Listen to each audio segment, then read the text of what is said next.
Bonjour et bienvenue dans ce résumé de la conférence sur les personnes toxiques et manipulatrices, comment les reconnaître et comment s'en éloigner définitivement, même si c'est quelque chose qui va être très très difficile et éprouvant. Je vous rappelle qu'il y a un e-book qui est sorti également l'année dernière que vous pouvez vous procurer. Euh, et donc, on va commencer cette conférence. Alors, j'associe les dommages créés par la personne manipulatrice sur sa ou ses victimes identiques à des dommages d'une substance addictive, un poison, etc. La personne manipulatrice va jouer avec la psychologie de ses victimes, de sa victime, et faire de son cerveau exactement ce qu'elle veut. Comme on manipulerait du chewing-gum, un morceau de caoutchouc, de la pâte à modeler, elle en fait ce qu'elle en veut. Voilà. Et en jouant comme ça avec la psychologie, eh bien, la victime est vraiment dans un état où elle n'a plus la force et le courage de pouvoir se sortir des griffes de cette personne.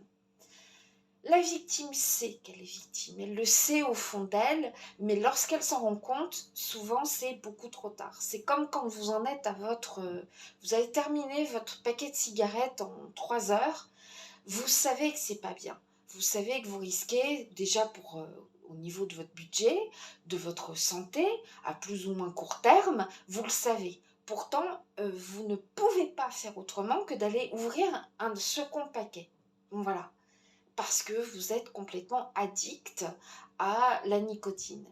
Et bien là, c'est exactement pareil. La victime sait qu'il faut qu'elle parte. Donc les phrases des entourages, mais tu mérites mieux, quitte-le, tu vois bien que, psychologiquement, ça ne sert à rien. Il faut vraiment que la personne ait le déclic au fond d'elle pour qu'elle puisse partir, mais généralement, l'entourage n'y arrivera pas. Voilà, parce que c'est plus fort. C'est beaucoup plus fort. Alors, les personnes manipulatrices œuvrent depuis longtemps en observant leurs prochaines victimes. Voilà. Ce sont des personnes qu'elles vont trouver sur les applications de rencontres, les réseaux sociaux, mais pas que sur la toile. Ça peut être n'importe où. C'est une personne qui est très très observatrice. Donc elle va très vite observer si vous êtes une personne isolée, une personne triste, par votre attitude ou par les horaires auxquels vous allez sortir. Elle va voir si vous êtes une personne qui est en activité professionnelle en ce moment, si vous avez de l'argent ou pas. Voilà, tout dépend de ce qu'elle recherche chez sa victime. Alors, les personnes manipulatrices et toxiques peuvent être aussi au sein de votre famille. Donc là, c'est quelque chose de différent. Il y a des parents toxiques et plus précisément, la plupart du temps, des mères toxiques qui vont avoir que l'envie de faire de leurs enfants ce qu'elles en veulent. Voilà. Normalement, on élève nos enfants pour qu'un jour ils prennent leur envol. Elle, la mère ou le père, manipulateur, va garder cet enfant tout à lui, tout à elle, tout en lui faisant des reproches. Ce sera un peu son exutoire, son défouloir, enfin on ne sait pas trop, mais en tout cas, vous allez être un petit pantin au bout de ficelle. Voilà. Donc, voilà. Avant même de vous mettre dans une relation plus sérieuse avec la personne toxique, il y aura des signes avant-coureurs.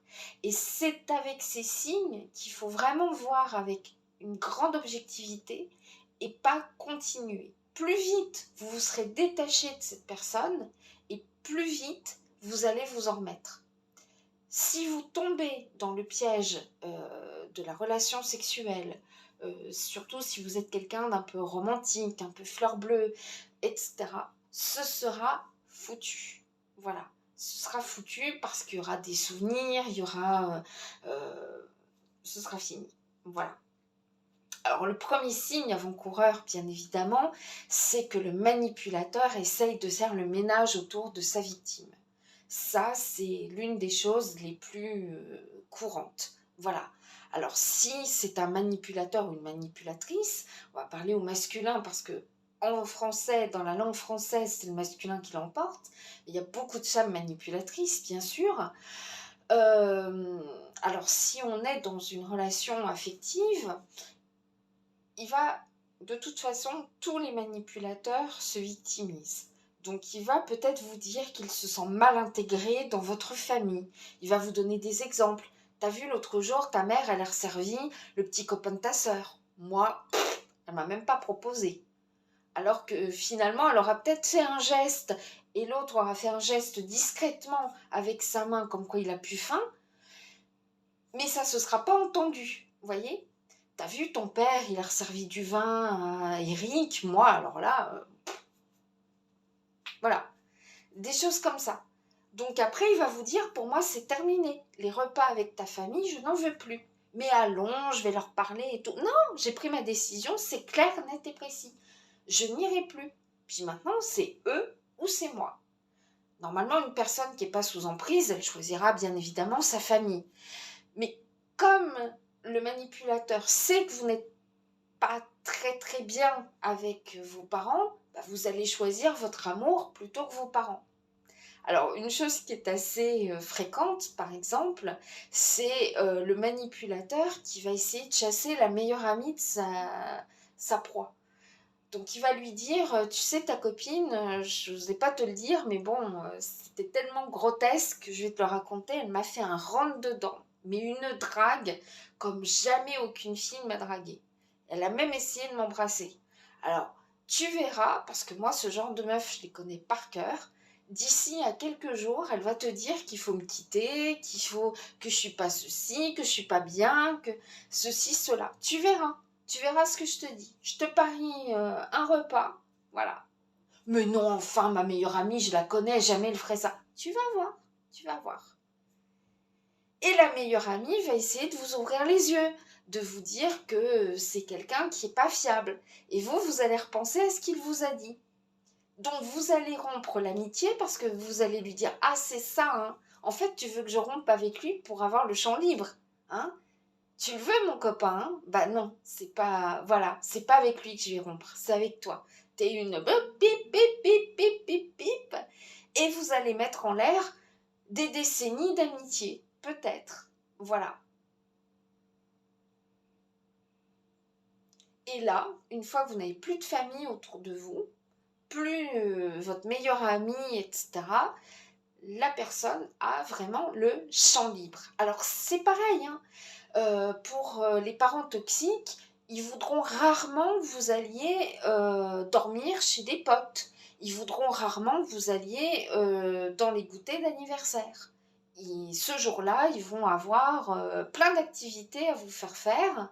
Ils avaient prévu depuis longtemps une sortie au parc machin chouette pour vous garder à eux. Et surtout que vous ne voyez pas l'exemple d'autres parents, comment ils se comportent avec leurs enfants.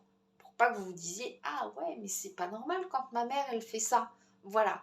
Donc, c'est exactement pareil. Ils vont faire le vide autour d'eux ou bien créer une petite communauté d'amis qui auront des enfants pour ne pas que vous soyez seuls, mais des amis qu'ils auront vraiment bien bien choisis. Ou alors les cousins, etc., etc.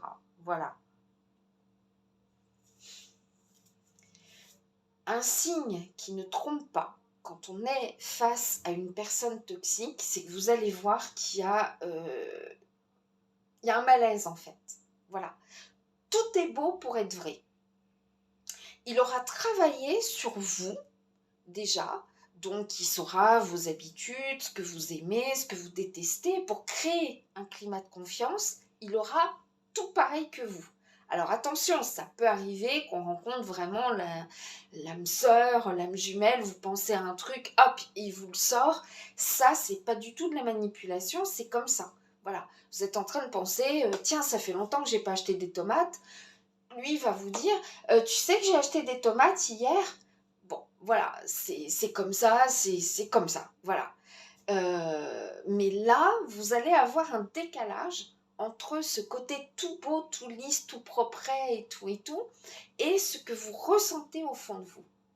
Parce que il va y avoir énormément d'énergie négative qui vont émaner de la personne toxique. Bah, quelque chose de toxique, c'est pas positif.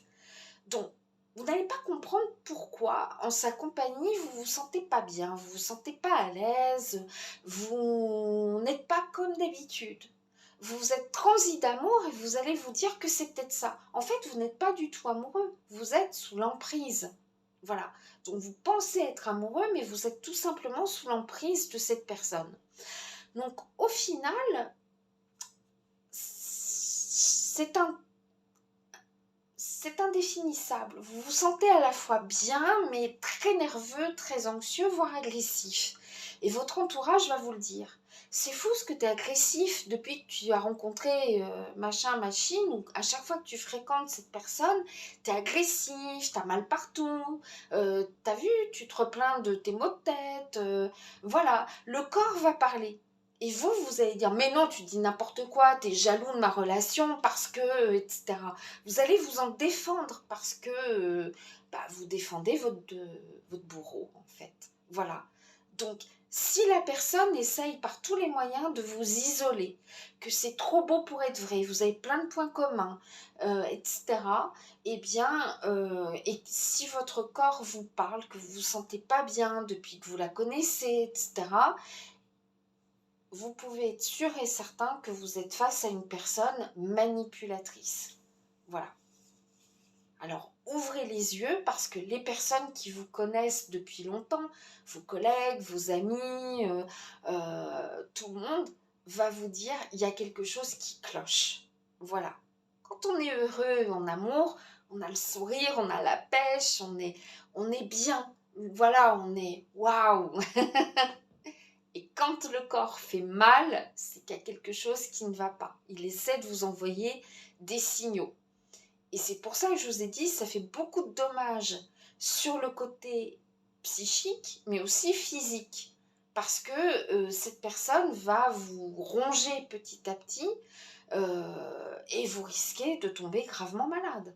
On a des ulcères, on a des infections à répétition, on a beaucoup de choses. Et puis, c'est une personne qui va vous affaiblir psychologiquement, donc votre système immunitaire va se retrouver extrêmement affaibli aussi, et c'est la porte ouverte au cancer, ou à plein de choses en fait. Voilà.